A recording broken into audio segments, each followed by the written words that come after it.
Buenas noches. Para el curso de Problemas y Desafíos en el Perú, voy a exponer si la reforma agraria fue beneficiosa. En primer lugar, con respecto a una introducción, podemos ponernos en el contexto de que la reforma agraria se dio en el golpe de estado de Juan Velasco Alvarado. En contra de el golpe de estado fue en contra de Belaúnde Terry en 1968, y esto principalmente por el acta de Talara, ¿no? Este acta era una renegociación con la empresa petrolera eh, norteamericana, que debía millones de dólares al Perú. En esta acta al parecer hubo irregularidades y faltaba la página 11. Este fue el motivo por el cual Juan Velasco Alvarado decide dar el golpe de estado a Belaúnde Terry, por las irregularidades principalmente, ¿no? En esto. El gobierno de Velasco Alvarado se dio principalmente el Plan Inca, donde había múltiples reformas, tanto reformas en la parte petrolera, industrial, minera, pesquera, educativa, transporte y telecomunicaciones, pero por lo cual se recuerda más a Velasco es por la reforma agraria. Y con respecto al desarrollo de este tema, podemos entender que la reforma agraria se entiende por medidas económicas y sociales que buscan aliviar la desigualdad entre el terrateniente y los campesinos, y así mejorar la productividad nacional, ¿no? Y consiste en la repartición de tierras. La reforma se da en 1969. Esta revolución y la tierra, así llamada, se da principalmente por la expropiación de 9 millones de hectáreas para 370.000 familias, que eran el cuarto de la población rural en el Perú. Asimismo, este tipo de expropiación se infló la tierra agropecuaria, ¿no? La cual era mucho menor. ¿Por qué? Porque se tomó en cuenta tierra improductiva, tierra sobreexplotada y pastos naturales, lo cual dio un 38% más de superficie que lo que realmente era productivo. Las características de esta reforma se dieron principalmente por la propiedad colectiva. Se distorsionó la entrega de tierras, se dificultó la toma de decisiones, porque como eran para una comunidad, cada persona quería plantar algo distinto, ¿no? Asimismo, se manejó este tipo de CAPs o propiedades colectivas mediante tecnócratas gubernamentales, ¿no? Se dio principalmente los CAPs y los SEIS, que eran los CAPs, cooperativas agrarias de producción social, y las SEIS, sociedades agrarias de interés social, ¿no? Con respecto al impacto de estas CAPs en la reforma agraria, valorar si fue un logro o un fracaso, podemos ver este esquema de producción de caña de azúcar, que fue escrito por María Claudia, que recopiló el kilogramo por hectárea de la caña de azúcar, ¿no?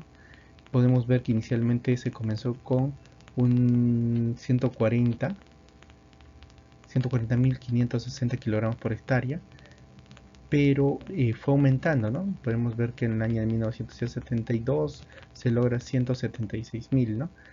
Pero vemos que comienza a haber una disminución, y entonces al final de 10 años podemos ver que hay una disminución con respecto al rendimiento.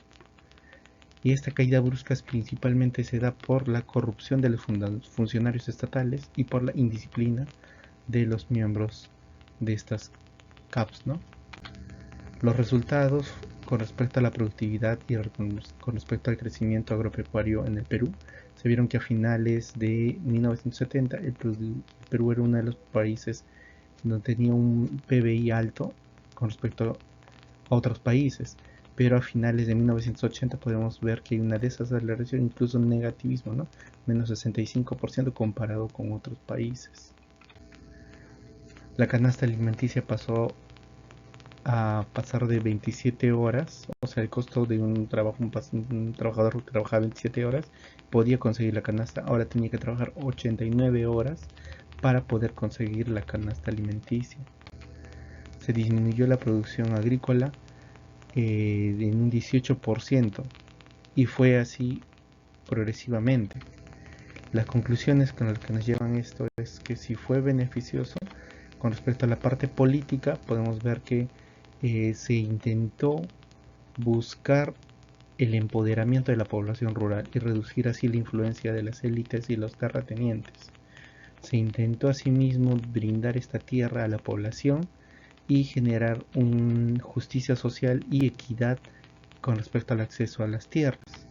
Con respecto a la parte económica, era algo raro, ¿por qué? Porque la falta de experiencia de los campesinos en la gestión de tierras y producción agrícola generó desafíos económicos, los cuales causaron la dificultad en la producción, asimismo afectó a la disponibilidad de alimentos y contribuyó a la inflación. En este estado el gobierno no era ni capitalista ni comunista, ¿no?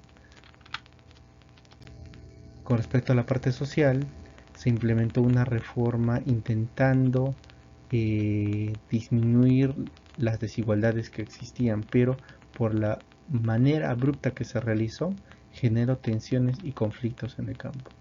Asimismo hubo condiciones donde había discusiones entre cooperativas y donde se vio afectado la provisión de servicios básicos y el acceso a la educación, ¿no? Con respecto a nuestras conclusiones, podemos ver que la reforma agraria en el Perú no fue beneficiosa, pero intentó buscar un proyecto de igualdad y repartición justa, ¿no? El problema fue que el peruano no estaba realmente capacitado para afrontar esta situación en ese momento, ¿no? Eso sería todo. Muchas gracias.